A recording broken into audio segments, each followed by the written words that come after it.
the solo break in Valley of the Damned. This is a Herman Li part. Now, Dragonforce are one of these bands where, they'll often be called Dragonforce, and people say, oh, they can't do it live and all this sort of thing. But I've never seen another band that puts down miniature trampolines so they can jump about while on stage, or has beer holders so they can strap their beer to their mic stand and drink it through a straw while still playing. Showmanship aside, it's very hard to find an example of this particular lick where Herman Li messes it up. Every clip I've found, he's just nailing it, he's ripping through it spot on. There's a few cool little tricks in this, and there's kind of two different ways to play it, so I'll stop talking and just get into teaching it. Start off with a tap on the 20th fret on the high E string, but you want to have your third finger on the 19th fret and your first finger on the 15th ready for this pull off. So I'm tapping, flicking off to that fret, then pulling down. Now when you're tapping, you either want to flick the string, so you can do it this way to pull off, or this way. I generally find that a bit more comfortable, but just whatever suits you. After this, we're just hammering on from nowhere the 17th fret on the B. So after this, we got a mini sweep. Now I thought he did this legato, but having watched videos, I'm pretty sure he does a sweep here. If the sweep's too difficult, just do it legato, and in fact, even if you can sweep it, it's good to practice this all legato as a nice exercise for your hands. So you got the kind of standard minor thing. We got 16 on the G, up to 17 on the B, 15 on the E, and then that little phrase repeats. Being in triplets, the lick's got quite a distinctive feel, so slowed down to be something like this.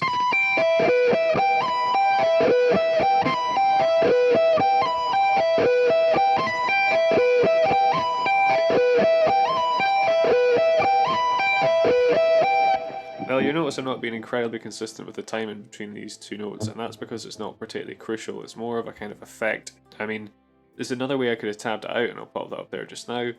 It looked a little bit messy, so I went for this one.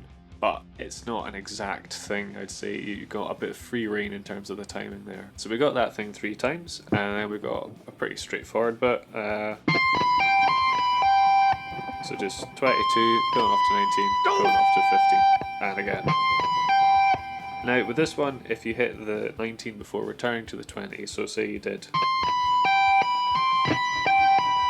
it doesn't really matter, as long as this is a ghost note, it's going to sound pretty much the same. That's how it is in the recording, but if you get a kind of, it's going to sound fine. And those 2 bars repeat 3 times.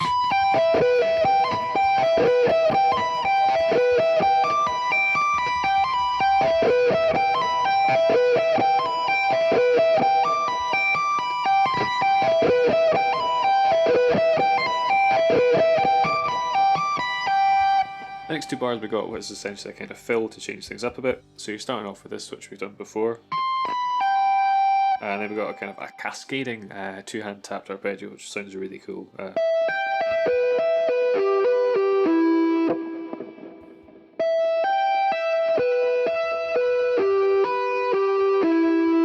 So what I'm doing after this bit here is 17 with my left hand, 20 with the right, pulling back after that 17, 16 with the left, 21 with the right, again the kind of same pull off thing, hammering on from nowhere with the left hand, 17, 21 with the right, pulling off again, and then we're going down here with just the left hand.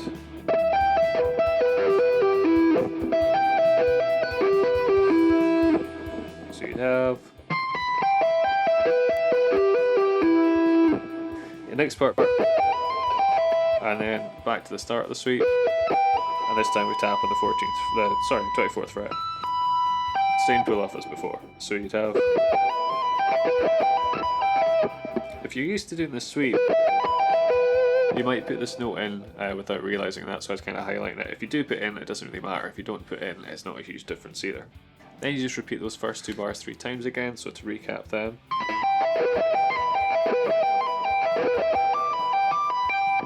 So the second fill is a bit different from the first. It's worthwhile pointing out that like live, you'll just kind of do variations on these. This is the one I've taken from the recording. It gives you a good idea of kind of other ideas you can get from this kind of this cascading arpeggio thing. Tap the 22nd with the right hand, pulling off 19th left, tapping 21st with the right hand, pulling off to 17th left, tapping 21st again with the right hand, pulling off to 16th on the left. Then we're going back down here. So I'm tapping that 21 again, pulling off to 17. Then back to the G, same thing as before, 21 pulling off to 16. And then what we've got is a 20 pull off to 17.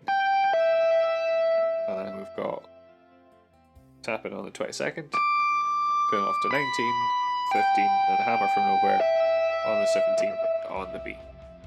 So you'd have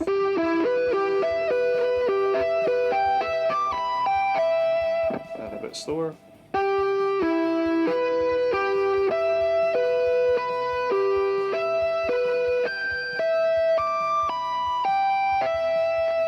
Once more.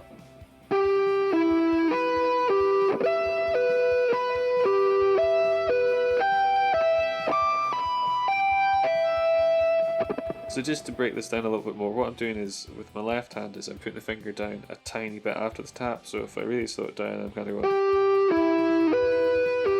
I'm resting them above the fret so they're kind of ready to go there.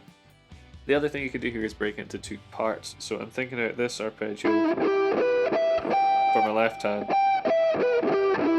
and then for here I'm thinking about this kind of one here. I mean, they're both, you know, they're both just minor arpeggios, just starting on different notes. So if you think about this one and this one, even just that kind of shape, sometimes they look a bit like Tetris blocks to me. That kind of helps. And then that one, I don't really know how I'm thinking about that one. Just this is kind of bigger stretch, I suppose. Sorry, can't be more help there. The demo I did at the start, if that was too fast, you can always slow it down with a little cog, which should be around here. But what I'll do is I'll do a half-speed version just now.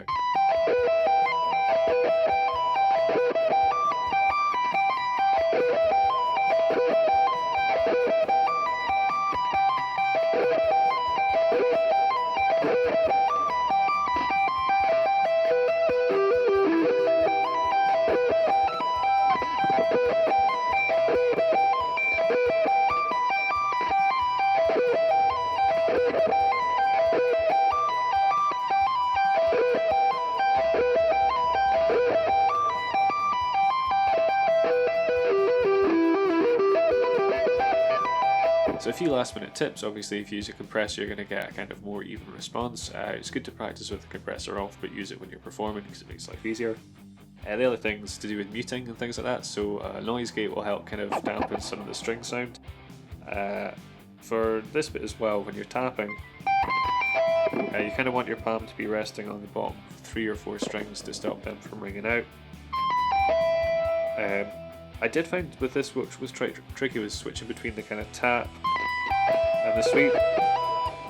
The sweep, I found the best way to do it was just really, really gently and let the plectrum just fall over the strings. Rather than dig in. That was just my personal thing. And the other thing here, because I'm tapping this way, I'm having to change my wrist angle for the sweep. So my wrist's almost like this, I'll exaggerate it. For the tap, and then for the sweep, because it's downward, it's that way. Now if you did tap this way, it might make life a bit easier because you can keep your wrist in one position. It's not a huge hurdle to switch around, but it's just something to be aware of. If you're kind of tripping up or your sweep's getting kind of sloppy and sounding more like a rake, that's something to pay attention to, is if you're maybe kind of trying to play too fast, or if it's what angle your wrist's at. Because if you're like this for the tap, and you're trying to sweep like that, you've got no chance of doing it at all. And to be honest, if I had to play this live in terms of consistency, I'd be tempted to just legato it all the way. Can't hear too much of a difference in the sound, and I actually kind of prefer it because you don't get that kind of rake of the pick against the strings. Cool, so as always, hopefully this video has been useful for you guys who've taken something away from it, maybe learned a new trick, or at least got a really cool lick in the bag if nothing else. Hopefully as well, some of the Herman Li skeptics, I might have convinced them that it's worthwhile checking out some of his playing. Not to say that it's not gimmicky, but the guy does have some pretty cool ideas. On that note, please feel free to share, like, comment and subscribe if you feel so inclined. Cheers guys.